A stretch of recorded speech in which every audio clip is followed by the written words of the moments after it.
यह छल है, धोखा है। एनडीए में सीट शेयरिंग को लेकर उपेंद्र कुशवाहा की पोस्ट से बढ़ी हलचल। बिहार विधानसभा चुनाव 2025 की प्रक्रिया शुरू हो चुकी है और पहले चरण के नामांकन ने राजनीतिक हलचल को और तेज कर दिया है। इस बीच राष्ट्रीय जनतांत्रिक गठबंधन में सीट शेयरिंग को लेकर तनाव बढ़ गया है। उपेंद्र कुशवाहा, जो जनता दल यूनाइटेड और भाजपा के साथ गठबंधन का हिस्सा है, ने सोशल मीडिया पर एक सशक्त संदेश दिया है।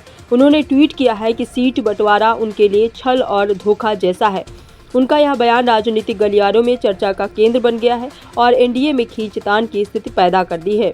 उपेंद्र कुशवाहा ने ट्वीट में स्पष्ट किया है कि उन्हें एनडीए में सीटों का वितरण संतोषजनक नहीं मिला। उन्होंने ये भी संकेत दिया है कि उनकी पार्टी की मांगों पूरी तरह नहीं मानी गई हैं। इस ट्वीट के बाद भाजपा और अन्य गठबंधन सहयोगियों में चर्चा शुरू हो गई है। समर्थकों और पार्टी कार्यकर्ताओं के बीच नाराजगी की लहर दौड़ गई है। राजनीतिक विश्लेषक इसे गठबंधन की स्थिरता पर सवाल उठाने वाला कदम मान रहे हैं। भाजपा की केंद्रीय चुनाव समिति ने बैठक की और सीट शेयरिंग के मसले पर विचार किया।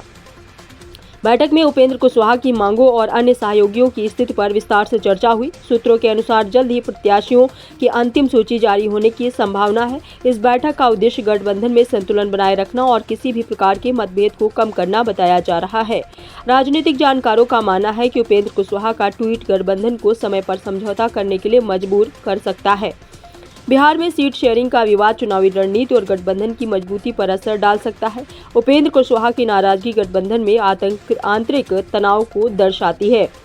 बता दें, राजनीतिक विश्लेषकों का कहना है कि यदि सहयोगी दलों में मतभेद बढ़ते हैं तो यह विपक्ष के लिए अवसर भी पैदा कर सकता है। इसके साथ ही यह स्थिति यह भी दिखाती है कि बिहार में चुनावी राजनीति में सीटों का बंटवारा कितना संवेदनशील मुद्दा है। अंततः एनडीए के लिए चुनौती यह है कि गठबंधन में संतुलन बनाए रखें और उपेंद्र कुशवाहा जैसी नाराजगी को सुलझाकर चुनावी मैदान में मजबूती से उतरे। प्रत्याशियों की सूची के घोषित होने के बाद ही असली राजनीतिक समीकरण सामने आएंगे। यह मामला ये भी दिखाता है कि बिहार की राजनीति में गठबंधन, सीट शेयरिंग और सहयोगी दलों की मांगें कितनी महत्वपूर्ण भूमिका निभाती हैं। जनता की निगाह आगामी घोषणाओं पर टिकी है।